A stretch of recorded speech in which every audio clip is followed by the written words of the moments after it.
대한민국 국민 여러분 안녕하십니까? 자유민주주의, 시장경제, 공정과 법치 그리고 자율과 혁신의 대한민국을 지킬 수 있다는 희망이 다시 커지고 있습니다.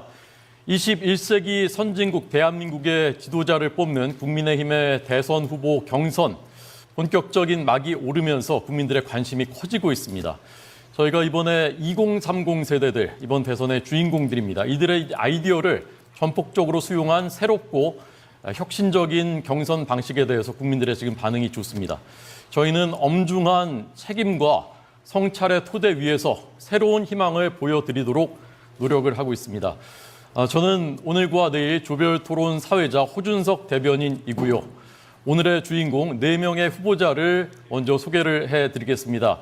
이 순서는 제 옆에부터 이제 할 텐데요. 이 순서는 어떤 순서냐 하면요. 그저께 이제 미디어데이가 있었습니다. 여기에 저희가 선착순으로 오신 대로 조를 선택할 수 있는 기회를 부여해 드렸고요. 그래서 이제 오늘의 이 주제를 선택해서 이 조를 선택하신 그 순서대로 저희가 오늘 좌석을 배치했습니다.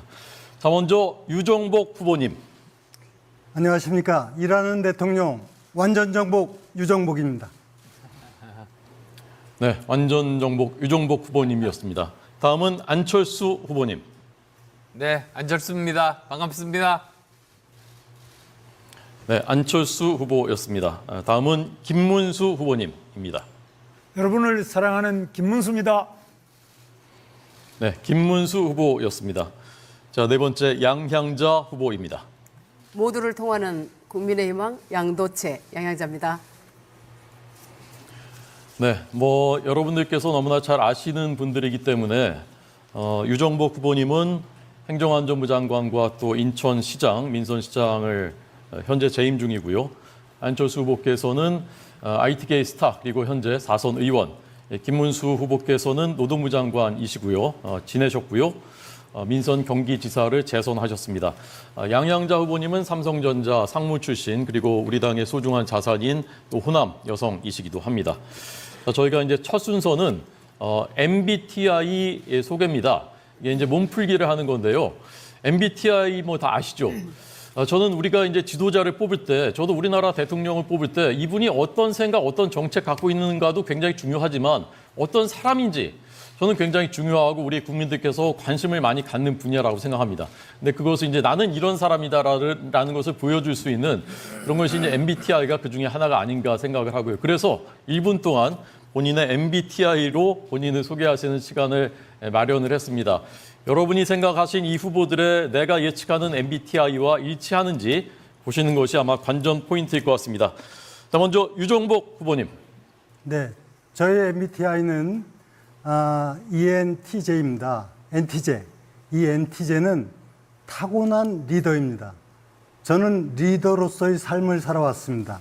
군수와 구청장, 시장, 장관을 지내면서 저의 역량을 다해왔고 또 성과를 내왔습니다. 그래서 지금도 인천시장으로서 인천시가 대한민국의 경제 성장을 주도하는 도시가 됐습니다. 2년 연속 경제 성장률 1위 도시, 그리고 저출생 문제를 극복한 인구 증가율 압도적 1위 도시가 되었습니다. 항상 성과를 내온 일하는 사람, 바로 저 유정복입니다. 지금 대한민국에는 일하는 대통령이 필요합니다. 말하는 대통령이 아니라 일하는 대통령을 통해서 대한민국을 새롭게 만들 수 있습니다. 제가 할 수 있습니다. 일하는 대통령 완전정복 유정복입니다. 네, 유 후보님의 소개였습니다. 이 성향이 무려 89%에 달하는데요, 유 후보님. 굉장히 외향적이신 건가요? 네, 외향적이고 또 뭔가 창의적이고 그리고 도전적인 걸 갖고 자기가 계획한 거를 이루고 마는 그런 성격이라고 볼 수 있겠습니다. 네, 알겠습니다. 자, 다음은 안철수 후보님의 MBTI 소개 듣겠습니다. 안녕하십니까. 안철수입니다. 저도 ENTJ입니다. ENTJ는 복잡한 상황 속에서 어떤 문제를 발견하고 그리고 또 거기에 대한 해법을 찾고 그리고 또 거기에 대해서 제대로 추진력을 발휘해서 그 문제를 해결하는 그런 사람입니다. 아마도 V3 그리고 또 안랩도 아실 겁니다. 그것이 바로 제가 만든 그런 특성을 나타내는 징표라고 할 수 있습니다. 저는 정말 과학 경제 강국을 만들고 싶습니다. 그리고 또 우리 국민 통합, 그 다음에 또 시대 교체가 지금 필요한 그런 시대입니다. 그래서 정말 강한 대한민국, 그리고 또 추진력 있는 실천적인 행정가, 저 안철수가 책임지겠습니다. 네, 대담한 통솔자 ENTJ가 지금 2명이 나왔고요. 근데 이제 저희가 이제 비율을 보여드리고 있는데 아까 이제 유 후보님하고 또 비율은 좀 다릅니다. 그래서 아까는 이제 압도적으로 ENTJ 비율이 높았는데 여기는 조금 더 이제 그 양쪽이 좀 이제 비슷한 이런 비율을 보여주고 있습니다. 자, 다음은 김문수 후보님의 MBTI 궁금합니다. 예, 저도 NTJ 대담한 통솔자인데요. 저는 늘 사람을 좋아하고 또 사람 속에서 함께 행동하고 사람을 믿고 끝까지 같이 가는 그런 성격을 가지고 있습니다. 거리에 있을 때나 공장에 다닐 때나 직장에 있을 때나 농촌에 있을 때나 언제든지 수많은 국민과 대화하고 이분들의 꿈을 저의 꿈으로 받아들이고 이분들과 함께 손잡고 꿈을 이루어 나가는 그러한 적성을 가지고 있습니다. 저는 경기도지사 할 때도 늘 가장 어려운 약자를 보살피기 위해서 무한돌봄 사업도 하고요. GTX나 삼성전자 평택공장 늘 계획된 사업을 힘있게 추진해서 반드시 그 목표를 달성하는 목표지향적입니다. 지금 대한민국은 더욱 위대해져야 되겠습니다. 이 위대한 대한민국 행복한 국민을 위해서 끝까지 국민 여러분과 함께하겠습니다. 네, 1분을 정확하게 맞추셨습니다. 대담한 통솔자가 벌써 3명이나 저희 배출됐습니다. 양양자 후보님까지 이건지 궁금한 말씀해 주십시오. 네. 전 국민의힘 반도체 위원장 양양자입니다. 저는 ENFJ입니다. 버락 오바마, 넬슨 만델라, 그리고 오프라 윈프리가 저와 같습니다. 따뜻한 리더십의 표본이라고 할 수 있겠습니다. 저는 30년 정교한 반도체 엔지니어와 또 담대한 리더의 특징이 저에게 함께 있다고 생각합니다. 이 기질상 특징은 할 말은 한다입니다. 오늘은 그래서 좀 할 말 좀 해야겠습니다. 국민의힘이 위대한 보수 정당임을 믿습니다. 그런데 당 일각에서 우리 후보로는 이기기 어렵다. 이런 분위기가 좀 있습니다. 깜짝 놀랐습니다. 실망했습니다. 이길 수 있습니다. 7명의 후보님, 저 아니어도 그리고 국가대표 지도자급의 여러분들이면 이길 수 있습니다. 우리가 싸워야 할 대상이 이재명이 아니라 패배주의인 것 같습니다. 양양자가 왔기 때문에 우리는 이깁니다. 네, 양양자 후보님은 ENFJ였습니다. ENJ는 세 분이 다 공통인데요. 이거 일부러 이렇게 맞추신 건 아니죠? 검사 제대로 하신 거죠? 예. 김문수 후보님 언제 검사하셨습니까, 이거? 저는 한 3, 4주 되는 것 같은데요. 3, 4주 전에. 안 후보님은요? 저는 2, 3일 된 것 같습니다. 공정하게 하신 거죠? 네, 그렇습니다. ENTJ. 저희가 이 MBTI를 통해서 후보들이 어떤 분들인지를 다시 한번 이제 보여드리는 그런 순서를 마련을 했습니다. 자, 이제부터 본격적인 토론으로 들어가도록 하겠습니다. 오늘 토론 순서는 이렇게 됩니다. 공통 주제가 이제 2가지가 있습니다. 저희가 이 공통 주제를 가지고 토론을 한 뒤에 그다음에 이제 조별 주제가 있는데요. 오늘 이 조의 주제는 청년 미래입니다. 그 주제를 선택해서 이제 A조에 들어오신 분들이고요. 이 청년 미래를 주제로 2라운드에 걸쳐서 토론을 하는 이런 순서로 진행을 하도록 하겠습니다. 자, 그럼 오늘 첫 번째 공통 주제 어떤 것인지 화면으로 먼저 만나보겠습니다. 네, 첫 번째 공통 주제는 민생, 경제, 복지입니다. 지금 통상 전쟁의 와중에 우리나라, 우리 국민들에게 가장 중요하고 또 저희 당이 가장 유능한 그런 분야라고 저는 생각을 합니다. 여기에 대한 4분의 비전과 정책이 궁금합니다. 저희가 좀 구체적인 키워드들을 마련을 했는데요. 키워드 함께 보시겠습니다. 네, 키워드는 저출생, 기본소득, 글로벌 경쟁력, 일자리 이렇게 4가지 민생, 경제, 복지에서 중요한 것들을 꼽았고요. 후보들께서는 이 키워드 중에 하나를 골라서 중점적으로 말씀을 해 주셔도 괜찮고 전체적으로 포괄해서 말씀하셔도 괜찮습니다. 저희가 이 주제에 대해서 후보들의 발언을 각각 2분씩 듣는 순서를 마련했습니다. 자, 역시 이번 순서도 유종복 후보님부터 시작할 텐데요.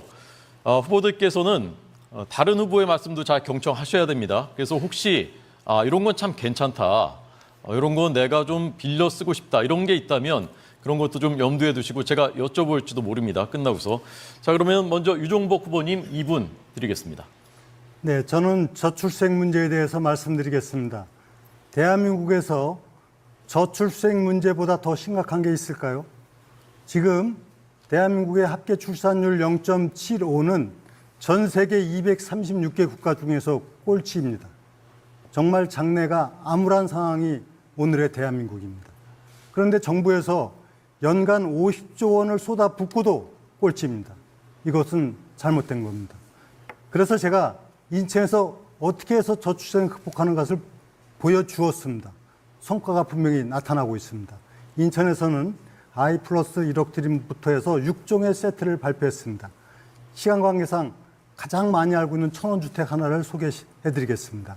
천원주택, 바로 하루 1,000원, 월 3만 원으로 신혼부부들이 살 수 있는 주택을 제공해드립니다. 이로 인해서 지금 청년들이 희망을 갖게 됐습니다. 그런데 이 사업하는데 1년에 1,000호를 공급하는데 36억밖에 들어가지 않습니다. 즉 인천시 예산의 0.02%입니다. 이러한 정책의 결과 인천시는 지난해 출생아 증가율이 1년 전에 비해서 11.6%가 늘어났습니다. 압도적인 인천에서의 출생아 증가입니다. 바로 대한민국의 출생아 문제를 해결하고 있습니다. 저는 여기에 그쳐서는 안 된다고 봅니다. 바로 이 정책을 국가정책으로 전환시키겠습니다. 이미 제가 얘기한 대로 용산에 이 저출생 수속제를 뒀고 또 인구 대응 기획부를 두도록 요청을 해서 지금 국회에 가 있습니다. 제가 대통령이 되면 대한민국의 가장 심각한 저출생 문제 확실히 극복합니다. 그리고 지금과 같은 암울한 현실을 막아낼 수 있습니다. 일하는 대통령, 일할 줄 아는 대통령, 유정복 가능한 일입니다. 네, 고맙습니다. 저출산 문제에 대해서 정책의 성과를 내봤다, 그 결과를 가지고 얘기할 수 있다라는 유종복 후보의 발언이었습니다. 자, 다음은 안철수 후보께 2분을 드리겠습니다. 저는 글로벌 경쟁력과 일자리에 대해서 말씀드리고자 합니다. 아시다시피 저는 기업을 창업하고 청년 일자리를 만들고 그리고 또 기업을 성장시켰습니다. 그리고 또 글로벌로 수출도 많이 했습니다. 이런 것들을 가만히 이렇게 살펴보면 정말 창업에 필요한 것들이 눈에 띕니다. 제일 첫 번째로 필요한 것이 바로 창업에 필요한 인프라, 그 다음에 또 창업의 걸림돌이 되는 그 규제들을 모두 다 없애는 겁니다. 그 다음 또 두 번째로는 공정한 경쟁이 가능해야 됩니다. 대기업도 중소기업도 같은 그런 조건 하에서 경쟁을 해서 실력만 있으면 중소기업이 대기업을 이길 수 있어야, 그래야지 역동적인 산업이 발전을 할 수가 있습니다. 그 다음 또 세 번째로는 성실 실패 제도가 있어야 됩니다. 즉 실패했어도 그 전에 아무런 도덕적인 문제가 없고 또 성실한 사람이 실패할 수 있습니다. 그런데 실리콘밸리 같은 것이 대표적인 예인데요. 그런 사람에게는 두 번째 더 많은 투자가 거기에 들어갑니다. 왜냐하면 같은 실수를 반복하지 않기 때문입니다. 따라서 우리나라도 이런 것들을 도입을 하는 것이 정말로 필요하다고 생각합니다. 그래서 정말 삼성전자와 같은 그런 그 기업이 하나가 아니고 두 개가 아니라 정말 10개, 100개가 있어야지 우리나라가 전 세계적으로 앞서 나갈 수 있는 그런 대표적인 선진국이 될 수 있다. 저는 그렇게 믿습니다. 네, 안철수 후보였습니다. 기업인답게 창업 인프라, 그다음에 규제 완화, 그리고 실패할 기회 보장돼야 된다라는 그 키워드들을 제시해 주셨습니다. 자, 이번엔 김문수 후보께 2분 드리겠습니다. 예, 저는 일자리 문제에 대해서 말씀드리겠습니다. 지금 우리 대한민국의 일자리가 많이 줄어들고 있습니다. 특히 현대자동차 같은 경우도 미국에 31조를 투자하겠다. 그러면 국내 일자리는 그만큼 줄어듭니다. 이렇게 청년들이 좋아하는 일자리가 해외로 빠져나가고 있는데 외국 기업들은 한국에 투자를 안 하고 있습니다. 기업하기 좋은 대한민국을 만들기 위해서는 첫째는 규제도 철폐해야 되고 기업에 대한 인식이 많이 달라져야 됩니다. 대기업은 전부 이조영 회장도 감옥에 갔다 오고 외국 기업들도 지금 물어보면 대한민국에 와서 기업하다가 감옥 가는 거 아니냐. 중대재해처벌법이다. 여러 가지 많은 규제가 많이 있습니다. 이런 부분들을 과감하게 풀어서 대한민국은 기업하기 좋은 나라다. 전 세계에 소문이 나서 세계 모든 기업인들이 한국에 와서 기업을 해야지, 투자를 해야지. 우리 대한민국 기업도 아무리 트럼프가 관세를 높이더라도 대한민국은 여기서 해야지만 좋은 청년 만나서 좋은 일꾼 만나서 성공할 수 있다. 대한민국이 기업하기 좋은 나라가 돼야 청년들이 좋아하는 일자리가 생깁니다. 그리고 두 번째로 이 청년들이 요즘에 쉬었음 청년만, 대학을 졸업하고 쉬었음 청년이 50만이 넘어섰습니다. 절망입니다. 취업도 안 하고 구직도 안 하고 그냥 쉽니다. 이 청년들에게 우리가 하나하나 전부 연락을 해서 개인적으로 맨투맨으로 연락해서 취업 일자리도 마련해주고 또 훈련도 예를 들면 인문계 나온 사람들한테 IT 교육 훈련도 시켜주고 이런 여러 가지 교육 훈련도 강화를 하겠습니다. 그리고 여러 가지 노동 교육 자체가 노동 제도 자체가 너무 경직되어 있는데 이런 부분도 유연하게 풀어서 기업이 마음 놓고 대한민국에서 사업할 수 있도록 기업하기 좋은 대한민국 만들겠습니다. 네, 김문수 후보였습니다. 기업하기 좋은 나라 그리고 고용하기 위해서 훈련을 강화하는 것을 강조해 주셨습니다. 기업들 좀 못 살게 하지 말자라는 말씀 조금 들어야 될 분들이 있는 것 같은데 그분들이 지금 듣고 있는지 모르겠습니다. 꼭 좀 들었으면 좋겠습니다. 자, 마지막으로 양향자 후보께 질문 드리겠습니다. 민생, 경제, 복지 세 분야는 하나로 이어집니다. 결국은 경제 성장입니다. 이 경제 성장에 대한 확신을 우리가 국민들께 드린다면 이번 대선 승리는 완벽합니다. 제 대표 공약이 삼성전자와 같은 100조 기업을 5개 이상 육성한다는 것인데요. 챗 GPT 개발한 오픈 AI의 기업 가치가 얼마인지 아십니까? 440조입니다. 삼성전자가 365조, SK하이닉스가 126조, 그리고 애플이 4,500조, MS가 4,400조.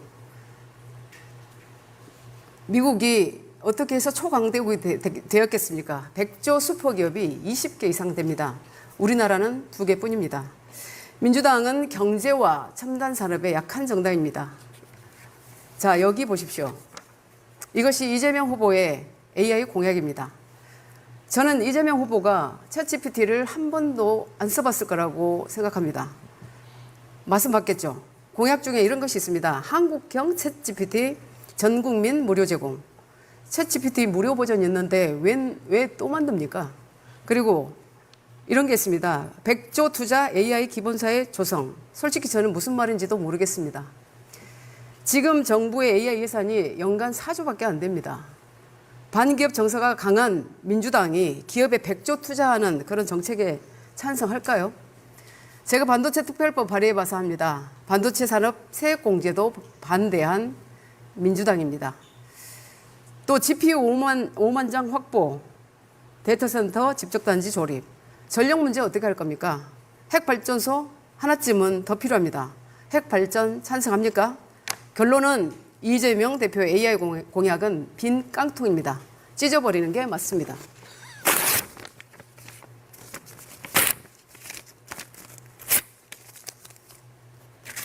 이상입니다. 네, 종이 찢어지는 소리가 아주 시원하게 들렸습니다. 챗 GPT 무료로 쓸 수 있는데 무료 제공이 웬 말이냐? 100조 기업 5개 만들겠다라는 말씀이었습니다. 혹시 네 분은 지금 들으시면서 다른 후보들 말씀 들으시면서 이런 건 참 좋다. 이런 건 나도 한번 차용하고 싶다. 그런 거 혹시 유 후보님 뭐 있으셨습니까? 뭐 대부분 다 자기가 잘 하는 분야에 대해서 말씀하셨는데 귀담아 들을 일들이라고 생각하고 참고하겠습니다. 네, 안 후보님은요? 예, 저도 마찬가지입니다.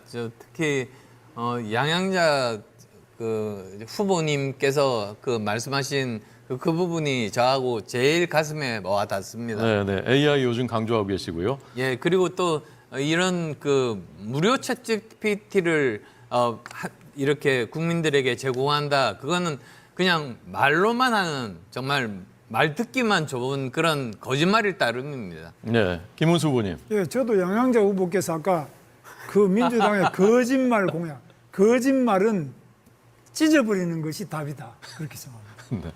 네. 양 후보님 누구 말이 좀 귀에 들어오셨나요? 우선 저출생률 문제가 가장 시급한 문제이기 때문에 우리 이종복 후보님의 저출생률을 극복한 그런 사례가 굉장히 좀 와닿았고 실질적으로 이제 국내뿐만 아니라 국외에 디아스포라까지 우리가 인천이 있기 때문에 함께 하시면 좋겠습니다. 네. 네, 오늘 첫 번째 주제 이제 민생, 경제, 복지 키워드 저출생, 글로벌 경쟁력, 일자리에 대해서 네 분의 그 비전을 들었고요. 기본소득에 대해서는 말씀하신 분이 없었습니다. 저희가 이제 이 토론이 심화된 구체적인 토론, 그다음에 뭐 1대1로 열띤 토론은 여기서 끝나는 게 아닙니다. 2차, 3차 경선에서 이제 계속 된다고 보시면 되겠고요. 오늘은 이제 서론격이다 이렇게 이해를 해주시면 될 것 같습니다. 자, 그러면 두 번째 공통 주제 토론 어떤 주제인지 화면으로 보겠습니다. 네, 외교 안보가 두 번째 공통 주제입니다. 지금 우리나라의 외교 안보가 어느 방향으로 가야 될 것인지 가치에서나 실용에서나 어디로 가야 되는지 우리 국민들은 다 알고 계시다고 저는 생각을 하는데 그 방향으로 안 가려고 하는 사람들이 있죠. 그런 세력과 정당이 있습니다. 그것을 막아야 되는 것이 우리 미래 세대들을 위해서 우리가 해야 되는 사명이고 역사적인 책무인 것이라고 생각합니다. 거기에 대한 네 분의 말씀을 드리려고 합니다. 자, 이번에도 구체적인 키워드 준비했습니다. 보시죠. 네, 트럼프 2기 시대 그리고 북핵 문제, 우리의 피부에 와닿는 이 문제들입니다. 여기에 대한 네 분의 그 비전, 정책을 듣겠습니다. 역시 2분씩이고요. 이번에는 순서대로 이번에는 안철수 후보부터 차례로 듣겠습니다. 먼저 안 후보님. 네. 트럼프 2기 정부 대응에 대해서 말씀드리겠습니다. 우선 트럼프가는 워튼스쿨 출신들이 많습니다. 뭐 트럼프 대통령부터 그 아들, 딸까지입니다. 그런데 저는 다행히 동문입니다. 그런데 미국에서는 이 학맥이라는 것이 한국보다도 훨씬 더 중요하게 생각합니다. 그래서 지난번에 이명박 대통령 만나 뵀을 때 그거 한국에 굉장히 중요한 자산이니까 그걸 잘 활용해서 여러 가지 협상들을 잘 하라 이렇게 말씀을 들었습니다. 그런데 어떤 협상을 해야 되는가? 저는 빅딜을 해야 된다고 봅니다. 지금 현재 그냥 각계 기업들이 이렇게 미국 정부와 협상을 하고 있는데 그것이 아니라 오히려 정부가 삼성, SK 그리고 현대 그다음에 또 우리가 미국에서 수입할 그런 여러 가지 최첨단 비행기들이 있지 않습니까? 이런 것들을 포함하고 그다음 또 우리가 제공해 줄 것들이 많습니다. 예를 들어서 메모리 반도체라든지 또는 조선업이라든지 미국에서 지금 필요로 하는 그런 기술들이 많습니다. 이것들을 함께 모아서 빅딜을 하는 겁니다. 즉 우리가 그냥 개별 기업으로 해서 그냥 미국에 주는 것이 아니라 오히려 우리가 큰 규모로 해서 우리가 미국으로부터 받을 수 있는 것은 받자. 그게 이제 제가 가진 기본적인 생각입니다. 그래서 6월 3일 대선이 제가 당선이 된다면 곧바로 미국으로 달려가서 트럼프와 협상하겠습니다. 네, 트럼프 행정부의 2기 행정부의 이너서클과 빅딜을 직접 하시겠다. 학교가 어디 학교라고요, 안 후보님? 펜실베니아 대학교입니다. 펜실베니아대 와튼스쿨? 거기에 있는 경영대학을 워튼스쿨이라고 합니다. 네네. 언제 거기서 수학을 하셨습니까? 2006년에 워튼스쿨을 다녔고 네. 그 다음에 또 1995년에 공대를 다녔는데요. 네네. 거기 동문이 일론 머스크입니다. 아, 예. 일론 머스크 동문이신 안철수 후보님의 이 2분 정견 발표였습니다. 두 번째는 김문수 후보님입니다. 예, 저는 북핵 대응을 하겠습니다. 지금 북한의 핵이 사실상 이미 기정사실화되고 있을 정도이기 때문에 지금 북한의 핵 개발을 반대한다는 것은 이 버스가 지나간 상태입니다. 따라서 우리는 한미 동맹을 더욱 튼튼하게 해서 미국의 전략 자산을 상시 순환 배치를 해서 북한의 핵을 억제하는 억지력을 높여야 된다고 생각합니다. 북한의 핵은 지금 단순히 북한만이 아니라 중국 또 러시아하고 여러 가지 협력 관계 속에 있기 때문에 우리는 한미 동맹을 철저하게 강화하고 또 주한미군의 주둔을 위해서 여러 가지 조건을 더 강화를 할 필요가 있습니다. 그래서 한미일 동맹 체제 아래서 북한과 중국과 러시아의 여러 가지 위협을 잘 막아낼 필요가 있다고 생각합니다. 이런 때에 지금 우리가 일방적으로 핵을 개발하면 되지 않느냐 이런 이야기도 하는 분들이 있는데 일방적으로 핵을 개발할 경우에는 많은 무역 규제, 특히 FTA라든지 WTO 많은 그런 규제 속에서 쌓일 수 있기 때문에 이 부분은 일방적으로 핵을 개발할 수 있다는 주장은 정치적 구호는 되지만 실질적이지는 않다고 봅니다. 그래서 일본처럼 플루토늄 재처리 수준을 한 단계 더 높이든지 국제적인 협력, 특히 미국과는 긴밀하게 협력하면서 우리 대한민국의 핵 방어 능력, 핵 대응 능력, 또 핵에 대한 확실한 불안감을 줄여나갈 수 있도록 해야 됩니다. 우리가 아무리 힘들지만은 핵 문제에 대해서 감정에 치우쳐서 일방적으로 핵을 개발한다든지 이런 이야기는 국익에 도움이 되지 않을 것으로 봅니다. 철저하게 한미 동맹을 강화할 필요가 있습니다. 네. 안 후보님한테 이제 짧게 추가 질문 드렸으니까 김 후보님한테도 짧게 그 트럼프 대통령이 그 일기 때처럼 김정은과 뭔가 대화를 하려고 한다. 그럼 이제 어떻게 대응해야 됩니까? 제일 중요한 점은 김정은과 트럼프가 핵을 감축한다는 명분으로 또 뭐 노벨상을 같이 공동 수상하겠다는 명분으로 우리 머리 위로 뒷거리가 있을 수 있는데 이것은 우리 정부의 신뢰감입니다. 미국 정부에서 가장 신뢰하는 사람이 이 김문수입니다. 미국에 다 아시는 것처럼 보수 시팩이라든지 공화당의 여러 인사나 트럼프 주변의 핵심 인사들하고 저는 많은 신뢰관계가 이미 형성되어 있습니다. 네, 하루 이틀이 되는 게 아니고 예. 오랜 신뢰를 바탕으로 강화시켜 나가야 됩니다. 예, 알겠습니다. 자, 세 번째 양향자 후보님 말씀해 주십시오. 너무나 잘 알다시피 반도체 패권 없이 외교 안보 불가능합니다. 국방도 불가능합니다. 세미컨덕터 쉴드라는 말씀 들어보셨죠? 반도체 방패입니다. 호국 신기, 호국 신산 왜 나왔겠습니까? 외교 안보에는 반도체가 대한민국으로서는 유일한 무기입니다. 2022년도에 중국과 대만이 최고조의 어떤 긴장 관계에 있을 때 바이든 대통령이 공개 경고를 하죠. 대만이 만약에 침공을 당하면 가만히 있지 않겠다. 왜 그랬겠습니까? 우방이어서가 아닙니다. 미국에서 쓰는 시스템 반도체의 90%가 대만의 TSMC에서 나옵니다. TSMC 없이 미국이 존재하지 않습니다. 글로벌 밸류 체인 들어보셨죠? 글로벌 가치 사슬의 그 정점에 어떤 국가가 있으면 가장 안전합니다. 네덜란드가 가장 안전한 이유가 거기에 있고 대만이 가장 안전한 이유가 거기에 있습니다. 메모리 반도체 방패라는 이야기도 있습니다. 미국에서 쓰는 메모리 반도체도 60%가 삼성전자와 SK 하이닉스가 만듭니다. 지정학, 기정학, 자정학적으로 가장 위험한 대한민국은 결국은 반도체 패권밖에 우리를 지키는 무기는 아직은 없습니다. 첨단 스마트 국방도 매우 중요합니다. 요즘 전쟁, 위성과 드론으로 하죠. 우크라이나 전쟁, 러시아 우크라이나 전쟁에서 왜 우크라이나가 저렇게 쩔쩔맵니까? 결국은 우크라이나의 삼성전자와 같은 SK 하이닉스와 같은 TSMC와 같은 그런 호국 신산의 반도체 기업이 있었으면 전쟁이 날까요? 저는 일어나지 않았다고 봅니다. 젤렌스키 대통령이 트럼프 앞에서 절절맵니다.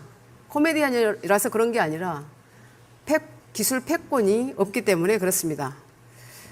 AI 방패, 바이오 방패, 모빌리티 방패, 로봇 방패도 있습니다. 저는 다음 세대에게 절대로 전쟁을 물려줘서는 안 된다고 생각합니다. 네. 반도체 전문가답게 반도체가 이제 우리 안보의 방패다 말씀하셨습니다. AI 시대 지금 우리나라 반도체 산업이 경쟁력이 좀 떨어지는 것 아니냐 우려가 있는데 15초만 말씀해 주셔야 됩니다. 네. 어떻게 해야 됩니까? 우선은 올해 비즈니스의 가장 큰 포션을 차지하는 HBM이 있습니다. HBM이 다행히도 SK 하이닉스가 크게 활약을 하고 있지만 삼성에서 세컨 벤더로라도 HBM의 시장을 양사가 함께 점유를 해야 된다고 생각합니다. 그래야 호국 신산이 됩니다. 네. HBM은 고대역 폭 메모리, 그러니까 AI 시대의 가장 이제 그 총아인 그 반도체를 말하는 것입니다. 자, 이번에 네 번째로 유종목 후보께 듣겠습니다. 네. 트럼프 2기 출범과 함께 관세 부과로 기업들이 어려움을 겪고 있습니다. 현실적인 문제부터 풀어가야 되겠죠. 저는 인천의 셀트리온, 삼성바이오로직스, 한국지회과 같은 큰 수출 기업들이 있어서 최근에도 긴급 회의를 열고 이 기업에 대해서는 특별 안정자금 지원이라든가 다각도의 대책을 우선 마련하고 있다 하는 말씀을 드립니다. 우리 대한민국이 안보와 경제 두 가지 축으로 유지되고 발전되는 나라입니다. 그 가운데 미국과의 관계를 얘기하지 않고 이 두 문제를 해결할 수가 없습니다. 저는 지난 1월 달에 미국 트럼프 대통령 취임식에 다녀왔습니다. 가서 미국 트럼프 대통령하고 절친인 마크 번즈 의장을 만나고 또 상원, 하원 의원들도 만나고 또 헤리티지 재단과 CSIS 재단 이와 같은 미국의 굴제 전략 연구소들을 방문하면서 한미 관계를 어떻게 할 것인가 충분한 논의를 했습니다. 결론적으로는 한미 관계는 굳건한 동맹 관계를 바탕으로 해서 안보와 경제를 지켜야 됩니다. 이것은 말로 되지 않습니다. 실력으로 할 수 있습니다. 제가 대통령이 되면 바로 트럼프 대통령을 만나서 이런 문제를 허심탄회하게 논의할 수 있는 그런 준비가 되어 있습니다. 실력으로서 승부해야 됩니다. 그리고 올해 이제 9월 15일 날은 인천 상륙작전 기념 75주년 되는 해입니다. 이미 저는 마크 번즈를 통해 갖고 트럼프 대통령께 초청장을 보냈고 또 오는데 노력하겠다고 확답을 받았습니다. 그래서 앞으로 트럼프 대통령이 이 자유의 가치를 공유하는 한국과 미국의 관계를 발전시키는데 제가 적합한 역할을 하도록 하겠습니다. 일하는 대통령, 바로 유정복입니다. 네, 유종복 후보님께는 이렇게 한번 여쭤보겠습니다. 트럼프 대통령을 지금 만났다면 근데 내가 15초만 말할 수 있다. 트럼프 대통령에게 어떤 말 하시겠습니까? 한국과 미국의 관계를 좋게 유지하는 것은 한국으로서도 그렇지만 미국으로서도 매우 중요한 일이다. 특히 세계 모든 국가의 질서와 평화를 위해서도 한국은 미국의 가장 중요한 파트너십이 된다는 것을 분명히 이해하실 수 있을 것이다. 그리고 제가 그걸 논리적으로 설명을 하겠습니다. 알겠습니다. 제가 지금 드린 추가 질문들은 이제 즉석에서 제가 드린 것이고 준비하신 것들이 아닌데 답변이 이렇게 잘 나오는 것을 보면서 준비된 분들이다라는 아마 똑같이 느끼셨을 것이라고 생각을 합니다. 말씀드린 대로 이제 그 심화 토론, 구체적인 토론들은 2차, 3차 경선 때 계속해서 저희가 토론을 이어갈 겁니다. 그걸 하시려면 올라가셔야 됩니다. 2차까지 올라가셔야 됩니다. 유 후보님 2차 경선 진출 전망 어떻게 보고 계십니까? 우리 국민들께서 또 당원들께서 유정복이를 제대로 알고 나면 당연하다고 생각합니다. 올라가는 건. 알고 보면 유정복입니다. 알보유. 그건 저는 확신을 합니다. 네. 왜냐하면 제가 살아온 능력과 경험과 또 저쪽 이재명과 완전 100% 대척점에 있는 사람이기 때문에 싸우면은 저는 100점 100승이다. 그래서 완전 정복, 유정복입니다. 네. 안 후보님은 2차 경선 진출 어떻게 전망하고 계십니까? 저는 낙관하고 있습니다. 왜냐하면 이재명 대표와 그러니까 이재명 전 대표죠. 이재명 전 대표와 제대로 붙어가지고 싸워서 이길 수 있는 사람 저 안철수밖에 없다고 생각합니다. 도덕성도 그렇고 그 다음에 여러 가지 전문 분야도 그렇고 그리고 또 이 중도 확장성도 마찬가지입니다. 그 다음에 또 이런 과거만 다루는 법률가보다는 오히려 미래를 다루는 사람이 필요한데 그게 바로 경영자와 과학자 아니겠습니까? 저는 다행히 경영자, 과학자 둘 다 했던 사람입니다. 그래서 자신이 있습니다. 예, 김문수 후보님.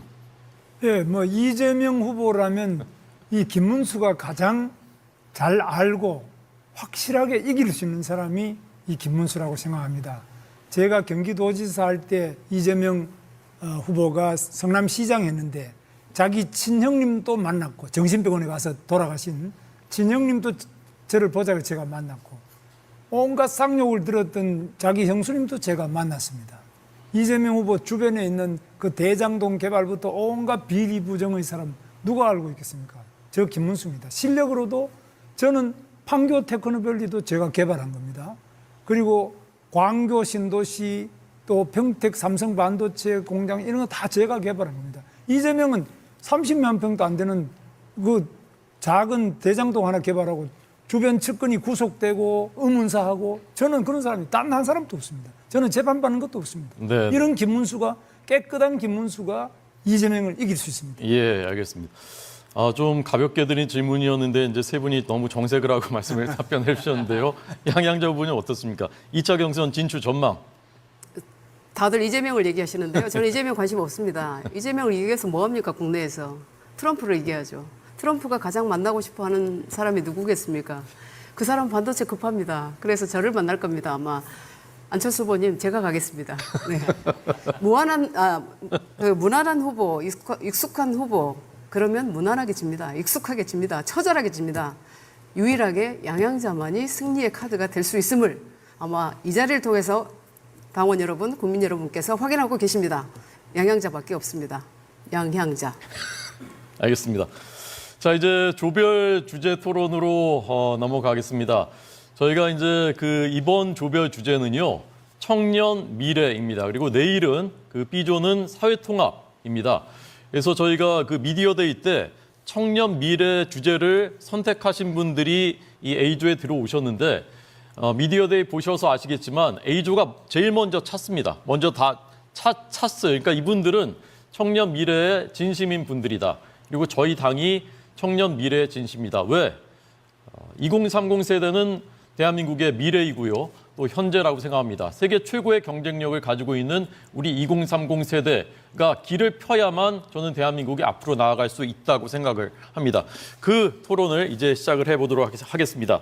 저희가 이번에는 키워드를 이제 제시해 드릴 텐데요. 키워드를 네 후보께서 1라운드, 2라운드에서 한 번씩 선택을 하셔서 그걸 가지고 4분씩 토론을 하시는데 여기서는 아까 이제 공통 주제와는 다르게 본인이 4분을 다 말씀하셔도 되고 다른 후보를 지목해서 질문을 하셔도 됩니다. 질문을 듣다가 끊고 또 다른 후보에게 하셔도 되고 그러니까 4분 안에서는 자유롭게 주도권을 가지고 하실 수가 있는 것입니다. 자, 그러면 먼저 키워드부터 확인해 보겠습니다. 네, 화면에 지금 보이고 있습니다. 연금개혁, 취업, 대학, 연애, 결혼, 기후변화, AI, 군대, 재테크. 사실은 우리 청년들의 이슈이기도 하고 우리나라의 이슈이기도 하다. 이렇게 말씀드릴 수가 있겠습니다. 이번 토론은 김문수 후보부터 시작을 하실 텐데요.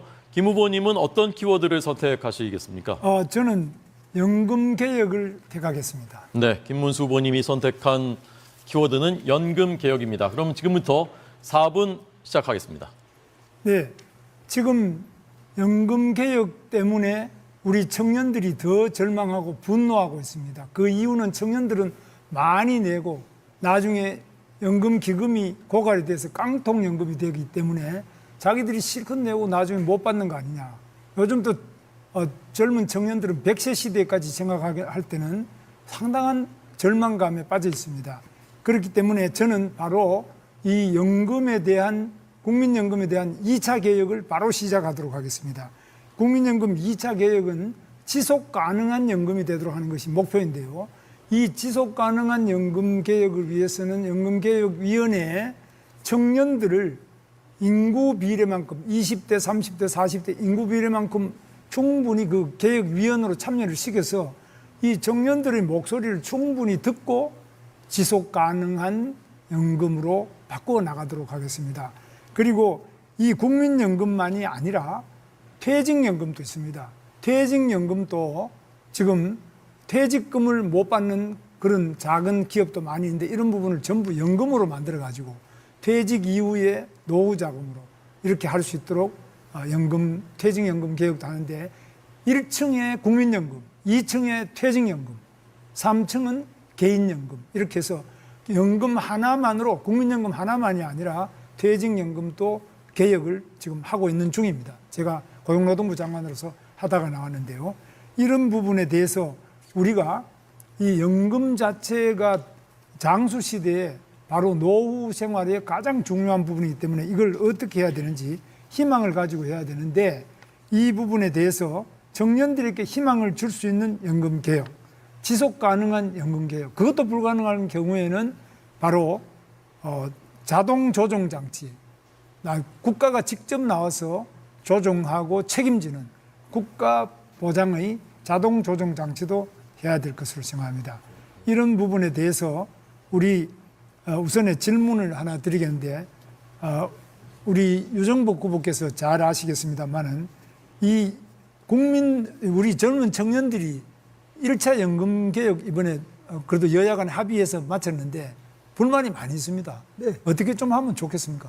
저는 지금 여야가 합의된 연금 개혁안은 졸속 잘못됐다고 봅니다. 네. 왜냐하면은 모수 개혁에 중점을 두고 즉 연금 고갈 시간을 7, 8년 뒤로 미룬 건데 청년들을 좌절시키는 겁니다. 네. 결국 많이 내고 조금 더 받는 건데 이 제도는 안 됩니다. 그래서 기본 틀을 잘못했습니다. 지금 이 문제는 저출산 고령화의 바로 문제거든요. 고령사회가 되면서 연금 수급권자가 기하급수적으로 늘어나는 문제가 핵심입니다. 따라서 저는 이 설계 자체를 연금 피크제를 통해 갖고 이것을 해소해야 된다. 그래야만이 이 문제를 풀 수 있다. 저는 좋습니다. 확신을 갖고 있습니다. 예, 같이 우리 손을 잡고 같이 네네. 해나가기를 바랍니다. 그런데 청년들이 지금 분노하는 진짜 이유는 취업도 안 되고 취업되더라도 자기들한테 불리한 제도를 계속적으로 만들어 나가는데 이런 제도 때문에 자기들은 소외된 상태에서 자기들의 미래를 완전히 갉아먹는 이런 제도를 막기 위해서 아무래도 청년부를 신설해 달라는 이런 요구도 있는데요. 그 이제 청년부를 신설하는 것이 정부 기구를 확대하는 것이기 때문에 굉장히 어려운 점이 있겠습니다만 이 점은 우리 안철수 후보께서는 어떻게 생각하십니까? 청년부 신설. 저는 다음 정부에서는 보건복지부를 반으로 나눠야 된다고 생각합니다. 네. 그래서 우선 일단은 이제 보건부와 그리고 또 질병청을 함께 합쳐서 이 앞으로 팬데믹이 곧 올 겁니다. 그래서 이 팬데믹에 대해서 대비하게 하고 나머지 부분들에 대해서는 그 복지부와 그 다음에 또 지금 현재 그 여성부 있지 않습니까? 여성부 쪽에서 지금 청소년이라든지 또는 가족에 대한 부분들 그런 부분들까지 다 포함해서 한 부서로 만드는 것 그것이 제일 적합하다. 저는 그렇게 생각하고 거기에 청년부도 함께 포함되는 것이 바람직하다고 생각합니다. 네, 4분이 지났습니다. 4분이 조금 경과인데 다른 후보들께도 비슷하게 조금씩 더 하시게 되면 드리도록 하겠습니다. 2차 연금 개혁은 불가피하다. 그리고 청년부에 대해서 이제 토론하셨습니다. 자, 이번엔 양양자 후보님. 네, 저는 그 결혼과 출산을 꺼리는 청년들에 대해서 말씀을 좀 드리겠습니다. 네, 결혼과 네. 출산 네. 키워드를 선택하셨습니다. 그거 아십니까? 그 대기업의 출산율이 중소기업보다 1.5배 높은 거 다 아시죠? 이 얘기는 간단하죠. 소득이 높고 육아 휴직 제도가 탄탄하기 때문에 그렇습니다. 근데 이런 양질의 일자리, 존엄한 일자리가 바로 이제 청년 정책의 핵심인데요. 그러니까 결국은 일자리입니다. 그 일자리가 어디서 나오느냐? 저는 첨단 산업, 이 미래 산업에서 창출되는 일자리만이 우리 청년들에게 존엄한 일자리를 줄 수 있다라고 생각을 합니다. 아까 제가 삼성과 같은 백조 기업 5개 이상 만들겠다고 했는데 삼성 반도체가 전체 수출이 20%입니다. GDP 7%를 차지하는데요. 이런 기업이 슈퍼 기업이 5개, 10개 있다고 생각을 해보셔요. 그러면 GDP가 지금보다 20%, 30%, 50%까지 갑니다. 이 30%만 GDP가 상승을 해도 일자리가 몇 개 나온 줄 아십니까? 100만 개가 나옵니다. 그래서 제가 첨단 산업 하는 겁니다. 첨단 산업 대통령 양양자가 할 수 있다라고 말씀을 드리는 겁니다. 유종복 시장님 인천 출산율 증거 1위로 만드셨어요. 그게 육아 지원금, 주택 지원 이런 복지 정책 덕분이죠. 근데도 저는 말씀드리고 싶어요. 그 지속 가능하다고 보십니까? 결국은 일자리가 있어야 됩니다. 일자리, 첨단 기업 일자리가 중요하다 이런 말씀드리고요. 우리 김문수 장관님 네. 도지사 시절에 최대 업적이 대기업 유치라고 하셨거든요. 대기업 왜 유치하셨습니까? 대기업이 와야지만 청년들이 좋아하는 일자리가 생기고, 두 번째는 그렇죠. 네. 대기업이 와야지만 더 첨단 가능한, 지속 가능한 일자리가 우리 대한민국을 부강하게 해서 세금도 많이 내고 해서 우리 국민들이 모두 윤택하게 되죠. 민주당의 대기업 반기업 정서 있는 거 아시죠? 네, 그렇습니다. 제가 견디기가 힘들었습니다. 네, 예, 말씀에 너무 저 공감을 하고. 네, 그렇습니다. 그런데 지금 우리 청년들이 6.25 이후에 부모보다 못 사는 첫 번째 세대라고 그래요. 그런데 제가 이제 50대 후반인데 친구들을 만나보면 자식들 집 마련해 주는 게 그렇게 걱정들이 많습니다. 저는 이론도 안 해줬습니다만 딸이 결혼하는데, 그런데 저도 가슴이 좀 많이 아픕니다. 퇴직금 받으면 퇴직금을 받아도 자식들 집 하나 마련해 주기 힘들다 이런 얘기 하거든요. 근데 대기업 다니다가 퇴직을 하면 5, 6억 퇴직금을 받는데 지금 서울 집값 평균이 얼마인지 아세요? 14억입니다. 14억 우리가 집 사줄 수 있습니까? 노후자금 다 털어도 자식 집 하나 못 해줍니다. 자식도 부모도 다 거지 되는 거죠. 거지 만들 겁니까? 이런 세상 물려줘야 되겠습니까? 자식들 다 불효자 만들고요. 부모들 누가 이렇게 바보 만들었습니까? 민주당이 제가 있었던 민주당이지만 민주당이 집값 올려놓은 1등 공신 아닙니까? 임대차 3법 무지하게 저 고통스럽게 이야기 많이 했습니다. 민주당의 운동권 출신 여러분, 정치인분들께 묻습니다. 이런 세상 만들려고 목숨 바쳐서 민주화 운동하고 정권 잡고 대통령 만든 겁니까? 본인은 국회의원도 되고 자식도 유학 보냈으니까 인생 성공했다고 지금 희희낙낙하고 있습니까? 지금 2030 청년들이 민주당을 왜 위선자라고 하는지 가슴에 손을 얹고 생각해 보십시오. 다시 한번 말씀드리면 저는 첨단 산업만이 우리 미래 세대들에게 희망을 줄 수 있다 이렇게 생각합니다. 네, 양양자 후보님이었습니다. 마치 유종복 후보님한테 질문을 할 것처럼 하다가 질문을 하지 않고 넘어가는 새로운 토론 스킬을 선보이셨고요. 제가 사는 집값이 서울 평균 집값의 절반이 안 된다라는 사실을 새롭게 인식을 하게 됐습니다. 자, 이번에는 유종복 후보님께 기회를 드리겠습니다. 어떤 키워드 어떤 걸 선택하셨습니까? 일자리 하겠습니다. 네, 일자리는 일자리에 대해서. 기업이 만듭니다. 문재인 정부에서 치명적인 오류의 하나는 바로 공공부문, 즉 공무원을 17만 4천 명을 늘리겠다는 계획이었습니다. 이게 예산이 무려 300조가 넘습니다. 이 국민의 재산을 갖고 공공부문 일자리 늘리는데 인심 쓰는데 사용한 치명적인 실수입니다. 일자리는 기업에서 나옵니다. 그래서 저는 이것도 현장을 경험한 사람이 가능합니다. 인천은 지금 광역시 중에서 청년 고용률 1위입니다. 그것은 다양한 취업과 창업 정책을 통해서 가능한데 뭐 다 여기서 소개시킬 수는 없겠습니다만 다양한 정책 중에서 특히 청년들의 그 희망을 만들어주기 위한 창업에 주력을 하고 있습니다. 유휴기지, 스타트업 뭐 이런 사업들을 하고 또 미래 성장 동력에 중점을 두고 있습니다. 그 중에 하나가 청년들을 해외로 보내는 청진기 사업입니다. 청년 10만 명을 해외로 보내게 되면 대한민국의 경제 영토가 넓어지는 겁니다. 청년들에게 희망을 주는 겁니다. 이것은 매우 중요한 사업인데 인천시에서 하고 있습니다. 100명을 대상으로 하고 있는데 엄청난 성과가 있습니다. 그래서 저는 국가정책으로 전환해서 대한민국의 경제 영토를 넓혀가도록 하겠습니다. 정말 중요한 거 하나 말씀드리겠습니다. 청년들이 일자리도 중요하지만은 소위 말하면 공정이 중요합니다. 잘못된 그런 경제 정책으로 인해서 좌절하고 분노하고 있습니다. 우리가 알고 있지 않습니까? 선관위가 그 가족 채용 비리, 이게 있을 수 있는 일입니까? 공공 부분에서. 그 다음에 민주노총이 고용 세습, 우리 김문수 후보님, 이 네. 고용 세습 이거 있을 수 있는 일입니까? 안 됩니다. 안 되죠. 예. 바로 남의 기회를 뺏어가는 이런 정책이 바로 반민주적이고 반시장적 정책입니다. 저는 그래서 대한민국이 제대로 되기 위해서는 자유시장 경제법이 필요하다고 보는 사람입니다.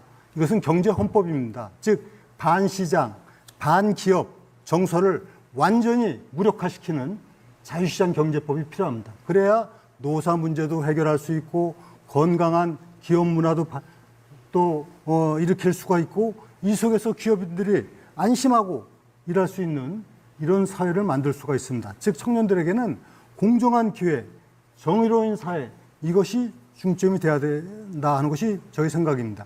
이런 문제가 정치권에도 있습니다. 정치권에서 일 안 하고 남의 것 빼앗아 먹고 사는 정치꾼들 이거 몰아내야 됩니다. 일하는 사람이 잘 사는 사회가 돼야 되지 않겠습니까? 이번 대선 바로 일하지 않는 자들과의 마지막 전쟁입니다. 일하는 사람이 대우받고 일하는 사람이 부자 되는 사회, 그것이 정의로운 사회가 아닙니까?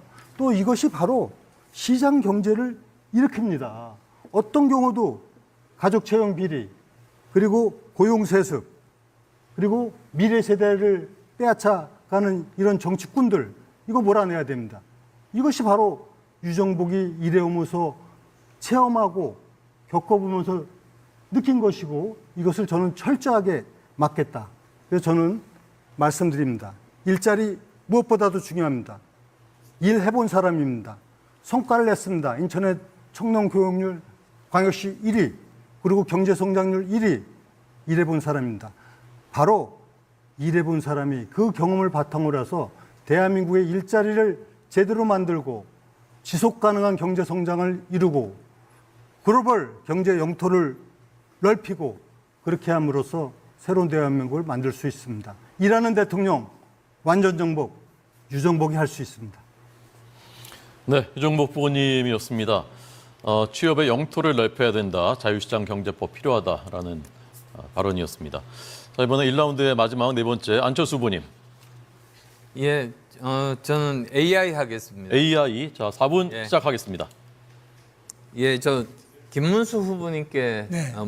묻겠습니다. 네. 그 공약을 보니까 AI 인프라 확충과 투자 확대를 통한 AI 시대 G3 국가 진입, 그리고 또 벤처 및 스타트업에 대한 과감한 투자 공약으로 내세우셨습니다.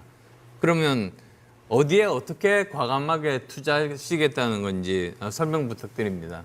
AI 부분은 우리나라의 정부 목표 자체가 2030년까지 세계 3위 예, 어디에 투자하시겠다는 겁니다. 그건 이제 우선에 연구할 수 있는 연구소와 AI 연구소 또는 대학교에 관련된 학과 그리고 각 산업, 벤처기업 이런 데다가 투자를 해야 되겠습니다. 그러면 지금 현재 우리나라 AI 산업계에서 공통적으로 지금 그 이야기하는 고충 혹시 알고 계십니까? 고충은 너무 규제가 많은 점이 굉장히 있습니다. AI 부분에. 특히 이제 의료, 예를 들면 안철수 후보님께서 의사시지만은 의료 정보도 우리 국민건강보험만큼 정보가 잘 돼 있는 데 없지 않습니까? 그런 부분 너무 죄송합니다만 우선 네. 제 시간이니까요. 제가 시간을 좀 줄이기 위해서 말씀드리겠습니다. 예, 그러시죠. 지금 현재 제가 국민의힘 AI 특위위원장을 맡고 있습니다. 그래서 현장을 이렇게 다닙니다. 네. 그런데 거기서 제일 중요한 것이 네. 지금 현재 AI 하드웨어가 부족하고 그다음에 소프트웨어가 부족하고 그다음에 인재가 부족하고 그다음에 또 컨텐츠가 부족합니다. 네. 이 네 가지가 가장 핵심인데요. 네. 이 점들이 부족하다는 그런 말씀 드리겠고요. 네. 그래서 그러면 이런 부분들을 제대로 투자를 제대로 하기 위해서 어떻게 하면 되겠습니까? 투자를 지금 정부에서도 AI를 한다고 하는데 저는 제가 대통령이 되면 우리 안철수 후보님처럼 AI를 잘 알고 관심이 있는 이런 분들을 모셔서 AI 위원장을 모시고, 당의 위원장이 아니라 정부의 위원장을 모시고 함께 또 전문가를 알아가지고 위원장님 또 모셔서 거기에 대해서 위원회를 구성하고 집중적인 투자를 뒷받침하겠습니다. 예, 근데 이제 이런 게 있습니다.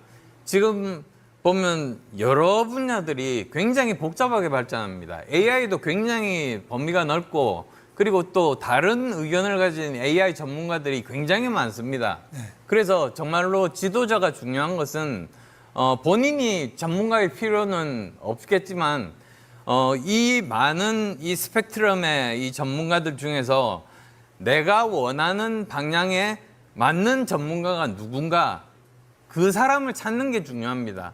그러려면 기본적으로 이 AI에 대해서 기본적인 철학과 그다음에 또 어느 방향으로 발전할지 알아야 된다. 이런 말씀 저는 드리고 싶습니다. 저는 그 지도자가 된다면 우리 안철수 후보님께 반드시 물어보겠습니다. 네, 저 AI 잘 모르시죠? 안철수 후보만큼은 모르지만 예, 저도 혹시- 사용은 매일 예, 하고 예. 있습니다. 챗GPT 챗GPT도 쓰고 써보셨습니까? 퍼플렉스도 쓰고 G3도 쓰고 여러 개 쓰고 있습니다. 예. 그룹 같은 거 다 쓰고. 그러면 우리나라가 아까 이제 저 공약에 말씀하셨으니까요. 네. AI 3대 강국으로 도약하려면 네. 어떻게 하면 됩니까? 제일 중요한 게 뭐라고 생각하십니까? 제일 중요한 점이 저는 생각할 때 AI의 기본 기술인데 이 부분은 특히 양자 기술을 활용한 양자 컴퓨터 같은 거라든지 이런 것들을 활용해서 훨씬 더 AI에 대한 기본 인프라를 강화시키는 것이 필요하고 투자도 필요하고 아까 말씀하신 인재도 20만 AI 인재도 양성하고 또 추진위원회도 우리 안철수 후보님 같은 분 모셔다가 짜도록 하겠습니다. 네, 안 후보님 말- 시간이 말씀- 다 됐습니다. 예. 시간이 다 됐습니다. 그 다음에 하겠습니다. 네, 네. 계속해서. 예. 그래서 이제 2라운드에 저희가 이제 다시 돌립니다. 그래서 공수의 기회를 제공하기 위해서 저도 이제 퍼플렉시티까지는 알아들었는데 그 다음에 또 뭐 말씀하시는 거 보니까 우리 김문수 후보님도 AI를 상당히 잘 아시는 것 같고요. 안 후보님, 김문수 후보님이 대통령이 되면 AI 위원장을 맡기신다는데 어떻게 수락하실 의사가 있으십니까? 지금 AI 위원장입니다. 당의 위원장이십니다. 네, 네, 그렇습니다. 정부의 위원장님으로 모시겠습니다. 알겠습니다. 자, 2라운드가 이제 다시 진행이 됩니다. 2라운드 키워드 다시 한번 이제 보여드리겠습니다. 보시죠. 예, 아까랑 똑같습니다. 근데 이 중에서 우리가 토론한 게 있고요. 아직 안 한 것도 있고. 그런데 앞에서 다른 후보가 선택하셨던 키워드를 똑같이 또 선택을 하셔도 됩니다. 그래서 다른 후보에게 집중적으로 또 질문을 하실 수도 있습니다. 자, 이번에 2라운드는 먼저 양양자 후보님 어떤 키워드 선택하시겠습니까? 이게 2라운드가 맞습니까? 네. 네. 예. 이렇게 오래 선택하실 일이 아닌데. 네. 저는 사회 통합에 대해서 말씀을 좀 드리고 싶어요. 아, 예. 그 이 키워드 이외에 다른 거 하셔도 괜찮습니다. 네네. 자, 그러면 네. 사회 다른- 통합을 주제로. 그래서 이제 다른 조의 그 아젠다이지만 사회 통합이 굉장히 중요하기 때문에 네. 사회 통합에 자, 대해서 좀 사회 통합 주제로 4분 시작하겠습니다. 네, 말씀을 드리도록 하겠습니다. 이념 갈등, 또 지역 갈등, 남녀 갈등, 갈등 국가입니다, 우리나라. 어떻게 해결해야 됩니까? 근데 이 갈등을 누가 만들었나요? 저는 정치가 만들었다고 생각합니다. 그러니까 정치적 이익을 위해서, 표를 위해서 움직이기 때문에 네 편, 내 편 갈라치기가 나온다고 생각하는데요. 정치란 게 뭡니까? 모든 문제가 인간의 본능으로 인해 유발될 수밖에 없는 갈등을 해결하라고 있는 게 사실은 정치입니다. 그런데 눈 녹듯 사라져야 되는 이런 갈등이 한국 정치는 어떻습니까? 갈등 아마 최대 국가라고 보여지고 있습니다. 2024년에 제3지대 최초로요. 제가 한국의 희망을 창당했습니다. 이념, 진영을 넘어서 또 이제는 건너가자라는 캐치프레이즈를 내걸었는데요. 제가 한국의 희망 강령에다가 이렇게 두 가지를 넣습니다. 첫 번째, 당리와 당략이 아닌 국민 행복과 국가 미래를 중심에 두고 상생과 협력, 대화의 정치를 하겠다. 그다음 둘째, 강령에 넣은 겁니다.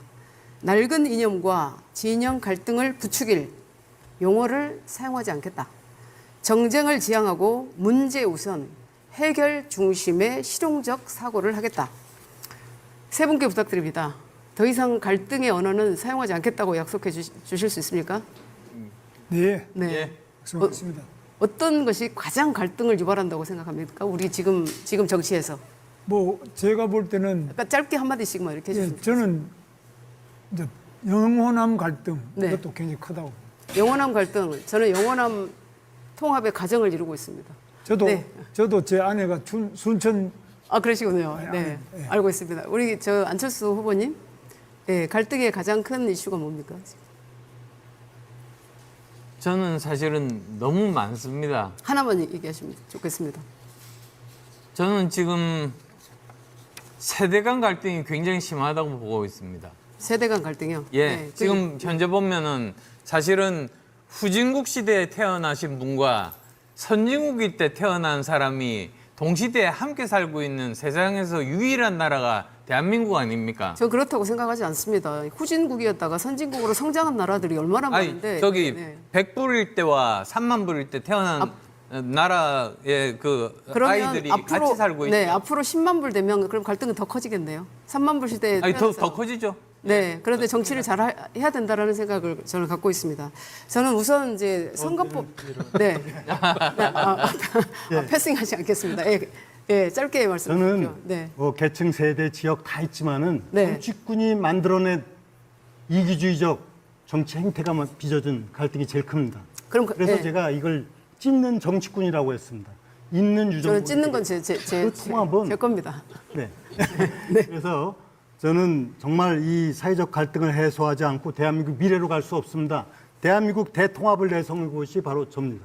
그런데요, 잘 생각해 보십시다. 우리가 왜 이렇게 갈등을 조장하고 갈등 국가가 되어야 되는가? 저는 대한민국이 하나로 목표를 모을 수 있는 게 없습니다, 지금. 우리가 올림픽 때 갈등합니까? 그렇죠. 뭔가 목표가 하나 있으면 갈등이 일어나지 않습니다. 월드컵 열리면 갈등이 있습니까? 갈등이 해소됩니다. 유일하게 대한민국이 비전과 목표가 없습니다. 미국도 마가가 있습니다. Make America Great Again. 중국은 중국몽이 있습니다. 일본은 후츠 국가라고 보통 국가 경제 대국을 만들겠다라고 하는 그런 공통의 목표가 있거든요. 대한민국의 공통의 목표를 세웁시다. 선도 국가. 네, 이상입니다. 네. 자, 양양자 후보께서 사회통합 선도 국가라는 주제로 토론하셨습니다. 지금 이제 그 시청자 여러분들께서는, 국민 여러분들께서는 발언하시는 분을 이제 보여드리기 때문에 다른 후보들이 들으시는 장면을 잘 못 보신, 저는 여기서 이제 다 보이거든요. 근데 이 모든 후보들께서 다른 후보들이 이제 발언하실 때 정말 경청을 하고 있습니다. 집중해서 들으시고 존중하는, 저는 이런 것이 이제 우리 보수의 품격이자 그런 그 덕목이 아닌가, 이제 저는 보면서 그런 생각을 했습니다. 감사드립니다. 자, 이번에는 유정복 후보님 어떤 키워드 선택하시겠습니까? 네, 저는 군대 문제를 얘기하겠습니다. 왜냐하면은 안보와 경제가 가장 중요하고 또 인구 문제가 중요한데 이 모든 것이 다 함축적으로 나타날 수 있는 부분이 바로 군대 문제, 병역 문제입니다. 저는 이번에 모두 징병제를 제안을 했습니다. 무슨 말씀이냐면 대한민국이 지난해 24만 명 태어났는데 군대 가야 될 자원이 한 20만 명 됩니다. 그럼 24만 명 중에서 남아 12만 명, 또 군대 갈 수 있는 적격 자원 10만 명 보면 10만 명인데 20만 명을 어떻게 할 겁니까? 이건 분명히 다가오는 문제입니다. 이런 부분에 대해서 얘기해야 되지 않겠습니까? 이런 얘기하면 불리하다고 저한테 얘기하는 분들이 있습니다. 그러나 정치 지도자는 유불리를 생각하면 안 됩니다. 대한민국의 현실을 보고 이것을 어떻게 극복할 것인가, 이걸 얘기해야 됩니다. 이 모두 징병제는 이제는 남성, 여성 모두 군대 가는 사회를 만드는 겁니다. 그렇게 하지 않으면 안 되는 불가피성이 있습니다. 그렇지 않으면 지금 남자들의 복무기한을 18개월을 뭐 2배로 늘립니까? 용병을 합니까? 지금 당장에 모두 군대 가는 제도를 통해서 그 다음에 모병제의 문제는 그 다음의 문제입니다. 이런 제도를 통해서 실질적인 평등 문제도 사실상 이루어지고 있는 거 아닙니까? 군대에도 지금 특전사를 비롯해서 많은 그 여성들도 뭐 경찰, 소방 다 가고 있습니다. 다만 여성들에게는 비전투병과 중심으로 병역 의무를 한다든가 이런 부분들이 필요하다고 생각하는데 우리 양자 의원님께서는 여성이시고 그런데 저희 이런 모두 징병제에 대해서 혹시 어떻게 생각하십니까? 우선은 짧게 그냥. 네. 그 이스라엘이 여성이 2년, 남성이 3년 갑니다. 여성은 그 기간에 아이를 낳으면 안 가죠. 우리도 검토해 볼 상황이라고 생각하는데 여기에 저는 조금 더 아까 말씀하셨던 경찰, 소방 네네. 이런 쪽에는 함께 네. 군대를 가더라도 그 기간 동안에 경력을 쌓을 수 있다라는 그게 가장 좋은 거고요. 그리고 한 가지만 더 말씀드리면 저는 이 같이 군대를 간다고 하면 그런 제도가 우리가 된다라고 네. 하면 여성은 만약에 그 조금 의사 짧게 제가 출신이면 보건소로, 네, 남성은 군의관으로, 기본적으로 네, 그런 식으로 해서 참고하신다는 말씀이죠. 예, 사회의 어떤 네, 그 시스템에 알겠습니다. 도움이 될 수 있는 양성 군대제로 갔으면 좋겠습니다. 네. 우리 김문수 후보님은 뭐 이제 군대를 다녀오시지 않은 걸로 알고 있기 때문에 제가 안철수 후보님은 예. 저 군본 기억하시죠? 예. 기억하십니까? 예. 보통 우리 군대 갔다 온 사람들이 군본을 다 기억합니다. 왜 그렇겠습니까? 이건 정말 자랑스러운 훈장입니다. 병역의 의무를 했다는 게 얼마나 자랑스럽습니까? 그래서 어느 누구나 대부분이 군본을 기억하고 이걸 자랑스럽게 생각합니다. 저도 육군 중위로 다녀왔습니다. 270313. 그래서 저는 이 군의 문제를 이제 병역 의무를 다한 사람이 대우받는 사회를 만들어야 됩니다. 군인이 나라를 지켰다면은 국민이 그 군인을 지켜줘야 됩니다. 또 예비역 군인들을 지켜줘야 됩니다. 그래서 제가 꼭 드리고 싶은 말씀은 전역증이 훈장이 되는 나라를 만들어야 된다. 이것이 저희 생각입니다. 군대를 갔다 온 사람들에 대해서 각종 할인 혜택 등 이분들이 군대 다녀온 걸 보람으로 생각하고 영광으로 생각하고 또 긍지를 생각할 수 있는 애국심을 갖도록 해야 되는 것. 이것이 바로 병역의 기본이 돼야 됩니다. 저는 아까도 말씀드렸지만 일하는 사람이 대우받고 부자 되는 나라가 되어야 되듯이 국가를 위해서 헌신한 분들이 자랑스러운 인생을 살 수 있도록 하고 또 영광을 누릴 수 있도록 되는 사회, 이것이 정의로운 사회입니다. 육군 중위 270313 유정북 말씀드립니다. 사회자님. 이 모두 징병제를 통해서 대한민국의 정의를 실현하고 또 이 병역에 따른 여러 가지 향후 발생할 수 있는 문제를 해결하겠습니다. 네. 자, 유중복 후보께서 병역을 주제로 공세적인 토론을 하셨습니다. 자, 이번에는 안철수 후보께서는 어떤 키워드 선택하시겠습니까? 예, 저 아까 AI에 대해서 나머지 짧게 말씀드리고 네네네. 그 다음에 다른 대선이 청년 미래 결정한다 그런 의미에서 대선과 청년 미래를 주제로 질의하겠습니다. 네, 알겠습니다. 자, 4분 시작하겠습니다. 예, 우선 아까 김문수 후보님께서 이제 AI 말씀하시면서 양자 컴퓨터도 또 이야기하셨거든요. 그런데 아마 아실 겁니다. 오히려 이 둘은 완전히 다릅니다. 예, 완전히 달라서 이 둘을 같이 섞어서 말씀하시면 안 된다는 그 말씀을 드리고 싶고요. 사실 이 둘은 따로 이렇게 발전을 해야 되는 부분들이고 이 부분들에 대해서는 따로 연구비들을 책정하고 따로 그 연구자들을 모아서 제대로 우리가 발전을 할 수 있게 해야지 우리나라가 발전할 수 있다. 이런 말씀 드리겠습니다. 저는 이제 현장에 양자 컴퓨팅 하는 분들은 AI하고 연결하고 접속할 수 있는 그런 말씀을 들었습니다만. 그거는 일부에 해당될 수도 있겠습니다만 사실 지금 양자 컴퓨터는 그쪽으로 가는 게 아니라 에러 커렉션 어떻게 하면 에러를 줄일 수 있는지 그 알고리즘 쪽으로 주로 연구를 합니다. 우선 이거는 이 정도로 두고요. 제가 직접 여쭤보고 싶은 그 말씀부터 드리겠습니다. 네. 사실 김 후보님, 윤 대통령님 대통령 탄핵에 반대하셨지 않습니까? 저는 뭐 탄핵에는 그 여러 가지 문제가 많다 이렇게 생각하고 있습니다. 예, 네. 윤 대통령 탄핵 이후에 국무위원으로 국민께 사과하셨는지요? 저는 탄핵 문제에 대해서는 사과를 한 적은 없습니다. 예, 근데 저는 그게 문제라고 봅니다. 왜 그러냐면 사실 민주당 지금 전략이 뭐냐면 이 다음 대선을 이재명 대 윤석열로 끌고 가려고 지금 그러고 하고 있습니다. 그런데 우리가 반성과 사과가 없으면 결국은 이 구도에서 벗어나지를 못해서 저는 대선에서 필패할 가능성이 많다고 봅니다. 저는 우리 당이 꼭 대선에서 이겨야 되지 않습니까? 그렇습니다. 네. 그래야지 우리나라를 발전시킬 수 있지 않습니까? 그래서 저는 이 비상계엄으로 대통령께서 파면이 됐는데 반성과 사과가 없으니까 이제 민주당에서는 우리를 계엄 옹호당이다 이렇게 지금 밀고 있습니다. 그리고 많은 국민들이 또 거기에 또 설득당하고 있는데 여기서 빠져나와야 되겠다고 그렇게 생각합니다. 그러면 이제 저는 오히려 왜 대통령께서 계엄을 했던가? 그건 민주당의 30번에 걸치는 줄탄핵 그리고 걸핏하면 특검 이제 저 다시 또 그 예.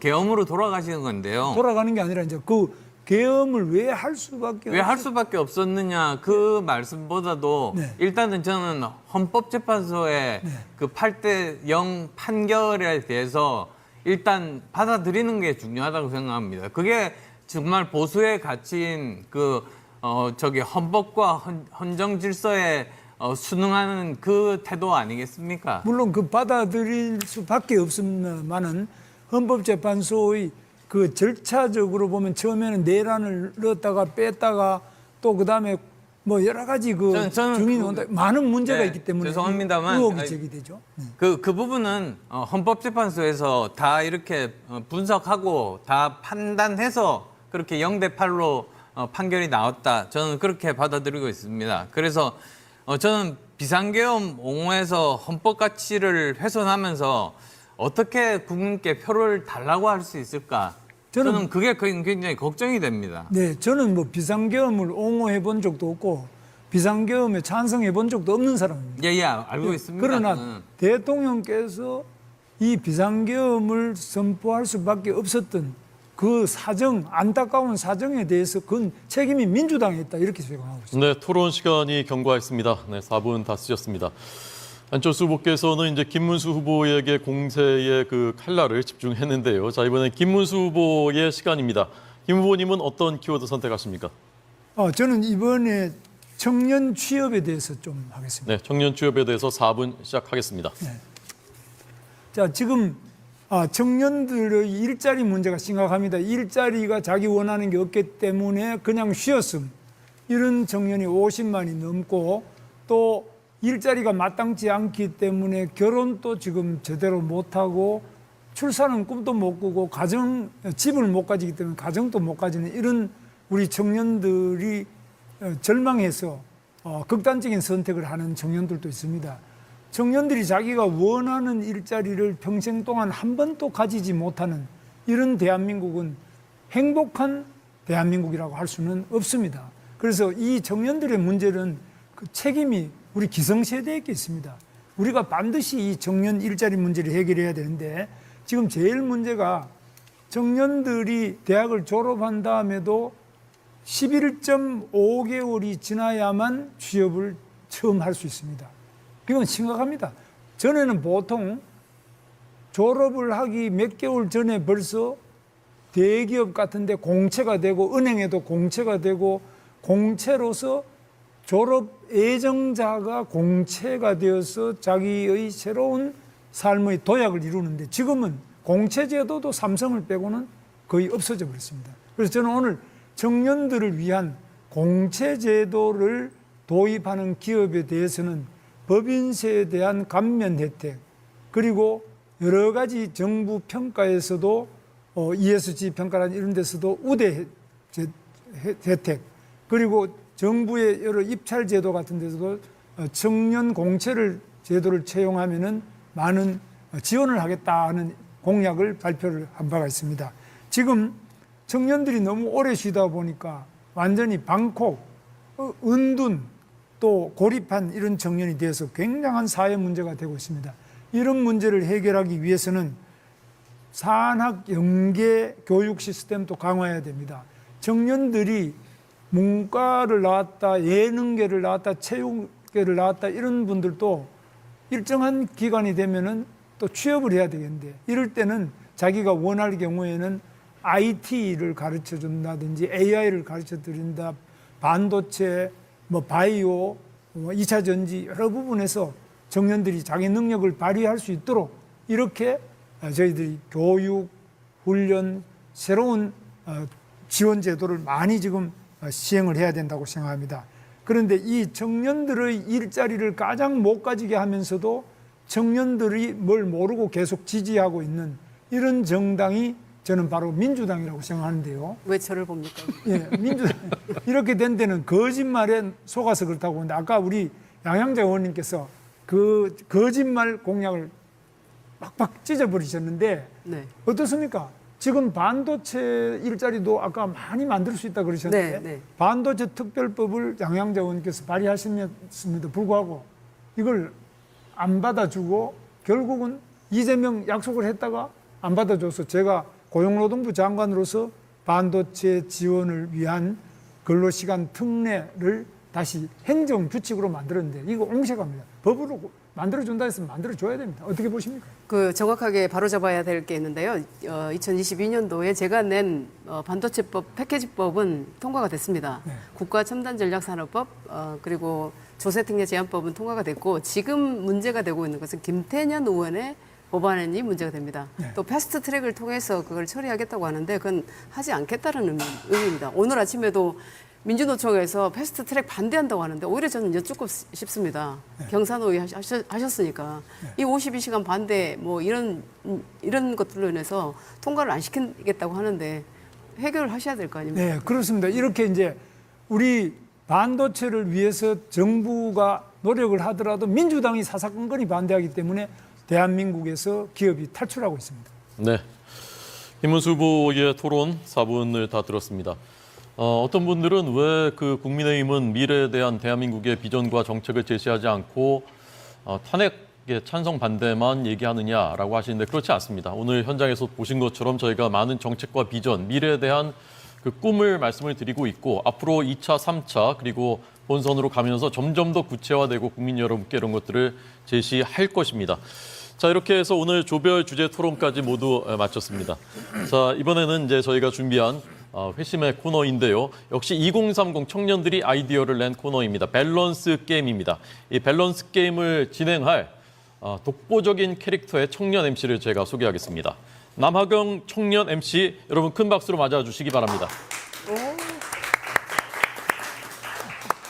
네, 안녕하십니까. 청년 MC 남하경입니다. 반갑습니다. 원래 말투가 그런가요? 태생부터 그랬습니다. 네, 설정이 아니고요. 원래 말투가 저렇다고 합니다. 이 쟁쟁한 분들하고 이렇게 그 밸런스 게임 진행하는데 혹시 긴장되진 않습니까? 긴장된다기보다는요. 어떤 질문 하실지 상당히 설렙니다. 네, 굉장히 어려운 질문들이 준비되어 있나요? 그거는 시청자분들과 우리 후보님들이 판단하실 거라고 생각을 하겠습니다. 네, 자 그럼 진행해 주십시오. 네, 먼저 우리 네 분의 후보자분들 모두 팻말 앞, 뒤로 이상 없는지 확인해 주시고요. 이상 없으면 바로 시작하겠습니다. 그런데 아직 이 밸런스 게임이라는 게 낯선 분들도 있으실 것 같아가지고요. 우리 후보님들만 괜찮으시다면요. 연습 게임 한번 하고 시작할까요? 좋습니다. 자, 제가 조금 있다가 질문을 하나 드리고 하나, 둘, 셋 외치면 빠르고 정확하게 팻말을 들으시면 됩니다. 이거는 우리 후보자님들의 결단력과 순발력을 검증하는 게임이니까요. 고르기 어렵더라도 반드시 하나 고르시면 되겠습니다. 그럼 연습 게임부터 시작하겠습니다. 자, 다음 중 평생 한 가지만 먹어야 한다면 1번 김치 없이 평생 라면, 2번 탄산 없이 평생 치킨. 하나, 둘, 셋 들어주세요. 네, 답변이 반반 나뉘었는데요. 한 분 한 분 한번 의견 들어보겠습니다. 먼저 양양자 후보님, 탄산 없이 평생 치킨 먹으실 수 있겠습니까? 저는 원래 제가 톡 쏘기 때문에 탄산은 필요 없고요. 그리고 라면은 너무 어렸을 때 가난해서 많이 먹어서 치킨을 더 먹을 수 있는 공간이 좀 있는 것 같습니다. 알겠습니다. 모든 후보님들 전부 다 팻말 끝까지 들어주시고요. 다음으로 김문수 후보님, 그러면 김치 없이 평생 라면 가능하시겠습니까? 질문요? 김치 없이 평생 라면만 먹으실 수 있겠습니까? 아니, 뭐 저는 뭐든지 잘 먹기 때문에 가능합니다. 알겠습니다. 다음으로 안철수 후보님, 선택을 후회하지 않으십니까? 후회하지 않습니다. 그럼 저는 있는 것만 먹습니다. 저 좋습니다. 미국에 유학 갔을 때 8년 동안 김치 안 먹고 살았습니다. 네, 그럼 유정복 후보님도 마찬가지입니까? 저는 탄산 없는 치킨을 선택했는데 치킨 먹으면서 김치 먹으면 됩니다. 김치와 치킨 동시에 먹을 수 있는 것이 바로 저는 2번 아닌가 생각합니다. 네, 독창적인 답변 잘 들었습니다. 이렇게 우리 후보님들의 미각적 취향을 알 수 있는 시간을 가져봤는데요. 생각보다 이 음식에 대해서 굉장히 단호한 입장을 보이신 것 같습니다. 그럼 이 단호함이 앞으로도 이어질지 한번 기대해 보겠습니다. 그럼 바로 본 게임으로 넘어가 보겠습니다. 잘 듣고 꼭 한 가지만 고르시면 됩니다. 자, 다음 중 한 것만 골라서 독후감에 써야 한다면 1번 조국의 시간, 2번 문재인의 운명. 하나, 둘, 셋 들어주세요. 네, 마찬가지로 엇갈리는 답변들을 내셨는데요. 이번에는 30초 내로 답변 들어보겠습니다. 먼저 양양자 후보님, 그 선택을 하신 이유를 말씀해 주시겠습니까? 네, 조국의 시간에서 조국은 개인의 분노를 이렇게 표현했다라고 저는 봅니다. 무릇 정치인이라고 하면 개인의 분노로 정치하는 것이 아니라 국민이 분노하는 지점에서 같이 분노하고 그 문제를 해결하는 사람이라고 생각합니다. 그래서 조국의 시간은 저는 개인의 함몰된 그런 책이다 이렇게 생각합니다. 답변 감사합니다. 그럼 다음으로 김문수 후보님의 선택에 대한 이유 30초 내로 한번 들어보겠습니다. 저는 문재인 후보의 운명을 직접 읽어봤는데 이 사람이 얼마나 북한을 그리워하고 북한을 위하여 북한을 이롭게 하기 위한 대한민국의 대통령, 상당히 반역적인 대통령이라는 것을 그 문재인의 운명을 읽으면서 많이 느꼈습니다. 정말 우리 국민들이 정신 차려야 됩니다. 네, 감사합니다. 다음으로 조국의 시간을 고르신 안철수 후보님의 답변 30초 내로 들어보겠습니다. 아마도 그 전에 트위터를 통해 가지고 여러 가지 정말 주옥 같은 저 공자님 말씀들을 계속 썼습니다. 그래서 모든 사람들이 다 믿었죠. 근데 결국은 나중에 보니까 그게 다 거짓말이고 전부 다 반대로 실제로 행동을 했다는 게 밝혀졌지 않습니까? 그래서 저는 변명의 여지가 없다고 생각했는데 변명하는 척을 썼습니다. 그래서 어떤 식으로 변명을 할 수 있을까? 저는 도저히 상상이 안 갔습니다. 그래서 어떤 변명을 하면 이거를 설명할 수 있을까? 그 비결을 한번 알아보고 싶습니다. 네, 답변 감사합니다. 그럼 마지막으로 유정복 후보님께서 왜 문재인의 운명을 읽고 독후감을 쓰고 싶으신 건지 30초 내로 이야기 들어보겠습니다. 문재인이 잘못한 많은 걸 두 가지로 압축한다면 권력의 사유화 그리고 국민 갈라치기입니다. 권력의 사유화가 아까 얘기한 대로 공무원 17만 명 늘리겠다는 그 자기 거 아닙니다. 그다음에 갈라치기가 바로 오늘의 분열된 사회를 만들었습니다. 국민 통합이 아니라 철저하게 내 편, 네 편을 가른 이 바로 후유증이 오늘의 갈등의 씨앗이 되었습니다. 얼마나 뻔뻔하게 잘못했는가 하는 독후감이 아니라 비판을 하기 위해서 문재인의 운명을 선택했습니다. 네, 이렇게 네 분 후보자분들의 답변 잘 들어봤는데요. 그럼 바로 다음 문제로 넘어가 보겠습니다. 자, 다음 중 나라 곳간을 더 걷어내는 정책은 1번 기본소득, 2번 지역화폐. 하나, 둘, 셋 들어주세요. 네, 이번엔 모든 후보님들께서 기본소득이 나라 곳간을 더 걷어낸다라고 말씀하셨습니다. 마찬가지로 왜 그런 선택하셨는지 30초씩 이야기 한번 들어보겠습니다. 먼저 양양자 후보님부터 답변 부탁드립니다. 지금 이 사회가 위너 텍스 올, 승자 독식 구조이기 때문에 분배가 굉장히 중요합니다. 그럼에도 불구하고 이 기본소득이라고 하는 것은 제대로 된 설계 없이 무작정 돈을 푼다든지 포퓰리즘을 행한다든지 이러면 나라 국가는 그야말로 비게 될 겁니다. 마치 세금으로 빚을 좀 나눠주자 이런 정책에 있어서는 저는 반대고요. 불공정의 끝판왕이 아마 기본소득이 될 수 있기 때문에 설계를 잘해야 된다. 그리고 멀리 내다봐야 된다. 더 중요한 것은 지금 갈등으로 인해 빚어지고 있는 사회적 이 갈등 비용을 줄이는 것이 더 우선이라고 생각합니다. 감사합니다. 그럼 다음으로 김문수 후보님의 답변 30초 내로 한번 들어보겠습니다. 왜 기본소득을 모든 국민에게 똑같이 주느냐? 그렇다면 저는 안 받겠습니다. 안 받는 운동을 벌이겠습니다. 그 돈이 이재명 개인의 돈이 아니라 바로 우리 국민의 세금을 받아서 그렇게 마구 뿌리는, 이것은 헬리콥터 위에서 그냥 돈 뿌리는 것보다 더 나쁜 것입니다. 왜냐하면 헬리콥터에 뿌리는 돈은 그래도 쫓아가서 받는 노력을 하는데 이거는 가만히 있는데 다 주기 때문에 이것은 국민들이 일할 의욕을 잃어버리고 국민들이 돈이 무엇인지 그냥 가만히 있으면 주머니 들어오는 걸 생각하는데 이거는 경제 전체를 망치고 국민 정신을 망치고 나라를 거들내고 망하게 하는 악 중의 악입니다. 안 됩니다. 네, 명쾌한 비판들이 오가고 있는데요. 그러면 안철수 후보님의 답변도 30초 내로 한번 기대해 보겠습니다. 재벌이나 또는 형편이 어려운 분이나 똑같이 25만 원을 주겠다고 합니다. 사실 그게 말이 안 됩니다. 경제학적으로도 말이 안 됩니다. 왜냐하면 재벌이 25만 원 받으면 어디 쓰겠습니까? 그냥 뭐 은행에 넣어 놓겠죠. 그런데 형편이 어려운 분들은 25만 원 받으면 그걸로 모자랍니다. 저는 차라리 재벌에게 주는 돈을 오히려 더 어려운 분에게 2배, 3배 드리는 그게 사회 정의에 맞다 이렇게 생각합니다.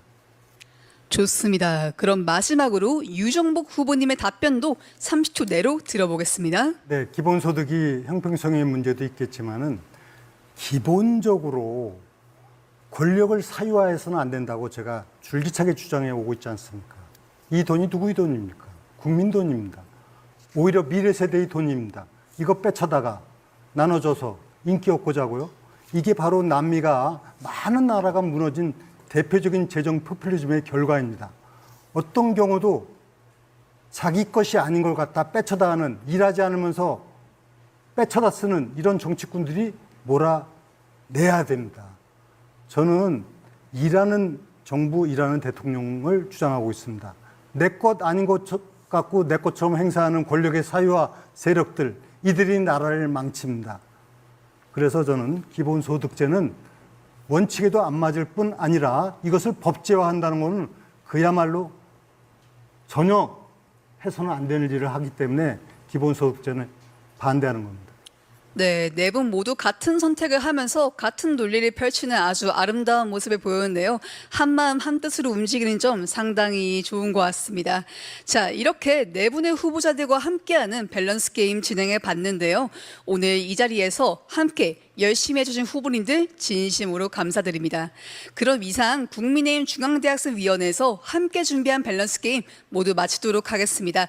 내일 이어질 B조의 밸런스 게임도 기대해 주시기 바랍니다. 그럼 이상 청년 MC 남하경이었습니다. 감사합니다. 네, 고맙습니다. 이 재개발랄한 세계 최고 경쟁력으로 세계를 매혹시키고 있는 우리나라 2030들이 우리의 대한민국의 현재이고 또 우리가 앞으로 나아가야 될 길, 그리고 이번 대선의 주인공들입니다. 자, 저희가 이제 토론회를 마무리하려고 합니다. 아직 못하신 말씀, 국민들께 이 말씀은 꼭 드리고 싶다라는 최종 어필, 최후의 어필 1분씩 시간을 드리도록 하겠습니다. 자, 이번엔 순서대로 유정복 후보님부터 드리겠습니다. 네, 존경하는 국민 여러분, 사랑하는 당원 동지 여러분, 저 유정복 확실하게 이번 대선에서 승리해서 대한민국이 어떤 나라가 될 것인가를 보여주겠습니다. 이번 경선 왜 합니까? 본선에서 상대 후보를 이겨서 제대로 대한민국 만들기 위한 거 아니겠습니까? 그러면 상대 후보는 지금 뻔한 거 아닙니까? 이재명을 확실하게 제압할 수 있는 사람이 바로 우리 후보가 되어야 됩니다. 저는 이재명 후보가 갖고 있는 모든 문제점, 즉 불법, 비리, 또 전과, 막말, 거짓말 모든 의혹에서 자유로운 사람입니다. 또 그가 갖지 못하는 놀라운 성과와 업적도 있습니다. 일하는 대통령이 되겠습니다. 일하는 사람이 존경받고 부자 되는 나라, 바로 일하는 대통령 유정복이 확실하게 만들어내겠습니다. 가짜를 물리치고 진짜가 되는 유정복, 바로 제가 이번 대선에서 그 역할을 하겠습니다. 많은 정말 사랑 부탁드립니다. 네, 다음 안철수 후보님. 저는 보수에서 가장 중요한 가치가 노블리스 오블리제라고 생각합니다. 저는 직접 그 일을 실천했습니다. 노블리스 오블리제는 크게 두 가지 정도 케이스가 있습니다. 우선 자기가 돈을 벌면 그 돈을 사회에 환원하는 겁니다. 기부하는 겁니다. 그리고 또 하나는 예전에 로마에서 볼 때 전쟁이 나면은 귀족 계급이 제일 앞에 나가서 싸워서 목숨을 바쳐서 그 나라를 구합니다. 그런데 저는 두 가지 다 직접 실천했습니다. 저는 정치하기 훨씬 전에 제 재산의 절반을 기부했습니다. 그리고 또 지난 2020년에 대구의 코로나 사태 때 그때는 모두 다 항체가 없기 때문에 죽을 수도 있었습니다만 저도 그 각오하고 대구에 가서 봉사를 했습니다. 그런 것이 저 안철수입니다. 네, 안철수 후보님 고맙습니다. 자, 다음은 김문수 후보님. 존경하는 국민 여러분, 오늘은 4.19 혁명 65주년 기념일입니다. 지금 우리 대한민국은 위기에 처했습니다. 거짓말 잘하는 사람이 대통령이 되고자 합니다. 가장 부패한 정치인이 대통령이 되고자 합니다. 우리 대한민국의 지금 국방, 안보, 북한의 핵 문제 여러 가지로 위기에 처했습니다. 우리 대한민국 경제 어렵습니다. 청년들은 절망하고 있습니다. 기업인들은 지금 미국으로 해외로 탈출하고 있습니다. 이 어려움을 극복하기 위해서는 바로 깨끗한 정치인이 필요합니다. 저 김문수가 해내겠습니다. 김문수는 투쟁할 뿐만 아니라 싸워 이기는 김문수가 되겠습니다. 저는 바로 우리 대한민국 국민이 행복하고 나라가 더욱 위대한 그런 노력을 하겠습니다. 대한민국의 위대한 순간은 아직 끝나지 않았습니다. 이제 시작입니다. 함께 갑시다. 네, 김문수 후보였습니다. 마지막으로 양향자 후보님. 안 싸우고 이기는 후보 양향자입니다. 저는 이 책에서 세계를 선도하는 보민 강국으로 가는 길 과학기술 패권 국가 제 책입니다. 윤석열 대통령의 서재 5권 중 한 권입니다. 국민이 잘 사는 강한 나라, 그리고 누구도 흔들 수 없는 나라, 과학기술 패권 국가. 우리 안철수 후보께서도 지난 대선에서 아젠다로 삼아주셔서 정말 감사합니다. 네, 이제 제가 하겠습니다. 이러려면 우리는 이재명과 민주당과의 싸움을 이제는 잊어야 합니다. 우리가 넘어야 할 산은 구태 정치, 갈등 정치입니다. 그리고 우리가 넘어야 할 산은 트럼프 제2기 관세, 그 행정부의 폭거입니다. 그리고 첨단 산업으로 한국을 넘보는 경쟁국들입니다. 저에게 맡겨주시면 집권 여당의 6월의 푸르름을, 그 영광을 다시 찾아드리겠습니다. 양향자입니다. 네, 양향자 후보까지 1분 발언을 모두 들었습니다. 오늘 토론을 보시면서 자유민주주의 시장 경제 그리고 자율과 혁신, 공정과 법치, 대한민국을 지켜낼 수 있다는 희망이 조금 더 커진 시간이었다고 생각합니다. 오늘 토론의 주요 장면들 그리고 앞서 이제 말씀드린 대로 분장실에서 또 네 분과 그 토크 인터뷰가 있었습니다. 이것과 아까 MBTI, 그다음에 밸런스 게임 이런 것들 저희가 이제 유튜브 쇼츠와 인스타 릴스로 제작해서 국민 여러분들께 보여드릴 계획입니다. 이번 국민의힘 대선 경선의 그 캐치프레이즈가 국민픽, 국민의힘 픽입니다. 5월 3일 최종적인 대선 후보가 선출될 때까지 이 대장정 함께 지켜봐 주시기 바랍니다. 내일 이 시간에는 B조의 토론회, 내일 B조는 이철우 후보, 나경원 후보, 홍준표 후보, 한동훈 후보 4명의 열띤 토론으로 여러분께 찾아가겠습니다. A조 토론회 여기서 마치겠습니다. 함께 앞으로 가시죠. 국민 여러분 고맙습니다.